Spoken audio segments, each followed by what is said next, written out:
మన ప్రభును రక్షకుడైన యేసుక్రీస్తు వారి పరిశుద్ధ నామంలో కూడి వచ్చినట్టు నా ప్రియులందరికీ నా హృదయపూర్వక వందనాలు తెలియజేస్తున్నానండి. వాళ్ళ 8వ తారీఖు 10వ మాసం 2025 బుధవారం వచ్చాం. మరి ఇంతవరకు కాపాడి దేవునికి స్తోత్రం చెల్లిద్దాం. అయితే ఈ 8-10 గురించి నేను నెహెమ్యా గ్రంథానికి వస్తానండి. నెహెమ్యా గ్రంథం అక్కడ దానికి వెళ్ళే ముందు కొన్ని విషయాలు చెప్తాను. యెరూషలేము దేవాలయం యొక్క ప్రాకారములు పడగొట్టబడి కాల్ చేసే శత్రువులు వచ్చేసి అనే విషయం తెలియగానే అహష్వేరోషు దగ్గర గిన్నె అందించే ఉద్యోగంలో ఉన్నాడు. ముఖ్యమైన కొలువులు చేస్తున్నాడు. ఎవరండి? నెహెమ్యా, నమ్మకస్తుడు. ఇది కప్ బేరర్ అని చెప్పి రాశాడు. అయితే కొన్ని దినాలంట కూర్చుని ఉపవాసం నుండి ఏడ్చి, అయ్యో నా మందిర ప్రాకారంలో పడగొట్టేశారా, కాల్ చేశారా, నేనేం చేయగలను, ఫారిన్ కంట్రీలు ఉండిపోయిన కొన్ని వందల కిలోమీటర్ల దూరం నేనేం చేయగలను అని చెప్పేసి ఆలోచించి ఆయన ఒక బతులు ఆడుకుంటాడు. ఇక్కడ 1:11 మీకు 401 పేజీలో ఉంటుందండి నెహెమ్యా గ్రంథంలో. ఈ మనుష్యుడు నా యందు దయ చూపినట్లు అనుగ్రహించమని రాజుని బ్రతిమాలుకుంటానంటాడు. ఈ మనుషుడు నా యందు దయ చూపినట్లు అనుగ్రహించమని దేవుడు ప్రార్థన చేస్తున్నాడు. దేవుడు ప్రార్థన చేస్తున్నాడు. రాజుని అడగొచ్చు కదా, నాకు సెలవు ఇవ్వండి, నేను మా యెరూషలేము వెళ్ళాలి, యెరూషలేము దగ్గర మా దేవాలయాన్ని మా ప్రాకారం అంత పడగొట్టేశారు, దాన్ని బాగు చేయించుకోవాలి, డబ్బులు కావాలి, నాకు మంది కావాలి, కట్టెలు కావాలి, కానీ అడగొచ్చు కదా. అట్లా అడగట్లా. 1:11 ఇలా మాట్లాడుతుంది, చక్కటి మాటలు. ఈ మనుష్యుడట, కానీ చాలా అందమైన మాట రాశాడు.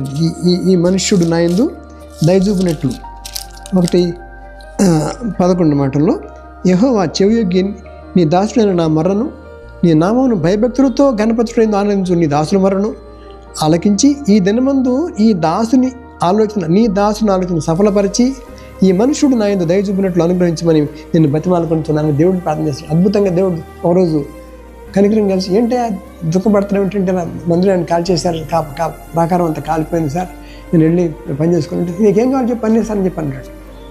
అయితే ఆ టైంలో అక్కడికి మళ్ళీ ఆ యెరూషలేము వెళ్ళాక సీన్ అక్కడ మారిపోతుంది.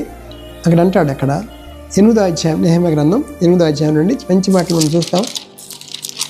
మంచి మాట చూస్తాం. 8వ అధ్యాయం 3లో ఇలా మాట్లాడుతుంది. 8వ అధ్యాయం 2వ వచనం చదువుతానండి.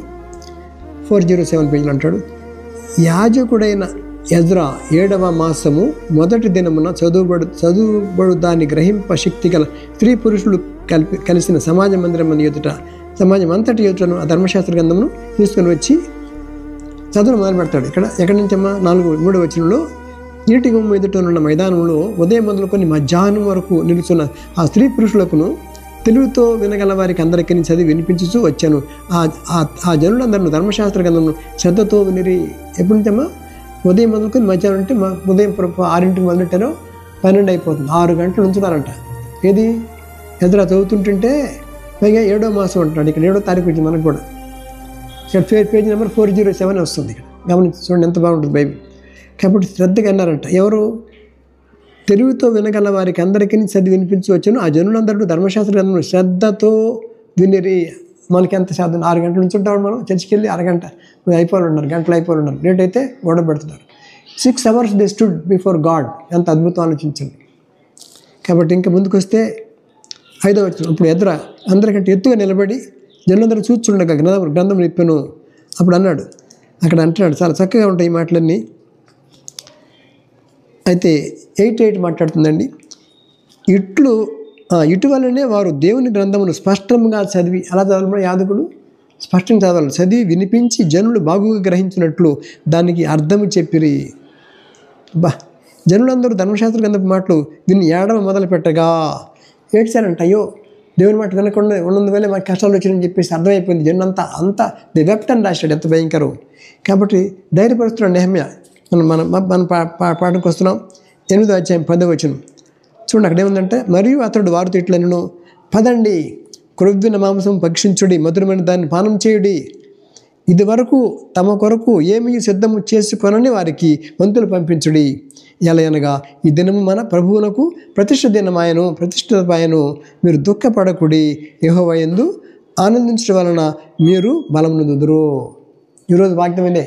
ఏ దుఃఖంలో నాకు తెలియదు, ఏ వ్యాపారం నష్టం వచ్చిందో, ఎవరికైనా యాక్సిడెంట్ అయ్యిందేమో, ఎవరికన్నా మరి బాధ కలిగిందేమో, హాస్పిటల్లో ఉన్నారేమో.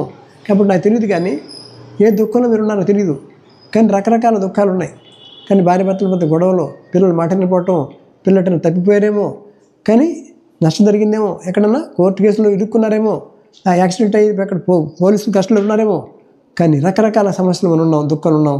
కాబట్టి ఎటువంటి దుఃఖాలు ఉన్నప్పుడు కూడా మీరు ఈ రోజు దుఃఖపడద్దు. మీరు దుఃఖపడకూడి మీతో మాట్లాడుతున్న అందరితో ప్రభు గమనించండి, మీరు ఎవరు దుఃఖపడక వీలేదు. ఎందుకంటే యెహోవా యందు ఆనందించడం వలన మీరు బలమందుదురు. Praise lord. దేవునిలో సంతోషించడం వలనట. ఇది 8-10 8వ తారీఖు 10వ మాసం చక్కటి మాట అండి. మనం ఈరోజు సంతోషించాలి. కాబట్టి ఈ చక్కటి మాటలు ఇక్కడ మీరు దుఃఖపడొద్దు అని చెప్తున్నాడు. కాబట్టి ఆ రీతిగా మనం దుఃఖపడకుండా ప్రభునందు ఆనందించడం సంతోషం చేస్తుంది. కాబట్టి ప్రభువులో మనం సంతోషిద్దాం. ఆ రీతిగా ప్రార్థన చేసి ముందుకెళ్దాం. మన కుటుంబాలను దేవుడు మనల్ని దీవిస్తాడు. దేవుడి వాక్యమును దీవించడం గాక. Thank you very much. చిన్న ప్రార్థన. ప్రేమగల తండ్రి, ప్రభువా నెహెమ్యా చెప్పినట్టుగా ఈ దినము యెహోవాకు ఏర్పాటు చేసిన ప్రభునందు ప్రతిష్ఠిత దినమే ఇది అని రాశాడు. మీరు దుఃఖపడొద్దని చెప్పి మమ్మల్ని ఆదరిస్తున్నారు. మీకు స్తోత్రాలు. 8-10 8వ తారీఖు 10వ మాసంలో ఎంత ఆదరణ ఆయన. దుఃఖపడొద్దు, ప్రభునందు ఆనందించమని చెప్పిన మాట మీరు వందనాలు తెలుసుకుంటూ ప్రభునందు ఆనందించుట వలన మీరు బలమందుదురు అనే మాట మీరు ధైర్యం తెచ్చుకొని మేము మన కుటుంబాలు ఎక్కడైతే వింటున్నారో ఈ వాక్యాలు వారందరినీ కూడా ఆదరించి ధైర్యపరిచి వారి హృదయాలు, వారి కుటుంబాల్లో, వారు పనిచేస్తున్న ప్లాంట్లు, వారి ఫ్యాక్టరీస్లో, వారి కంపెనీలో వారికి నెమ్మది, శాంతి, సమాధానంతో నింపి పంపమని యేసుక్రీస్తు వారి పరిశుద్ధ నామములో బహు వినయంగా నిన్ను అడిగి వేడుకుంటున్నాం తండ్రి. Amen. Thank you very much. God bless you.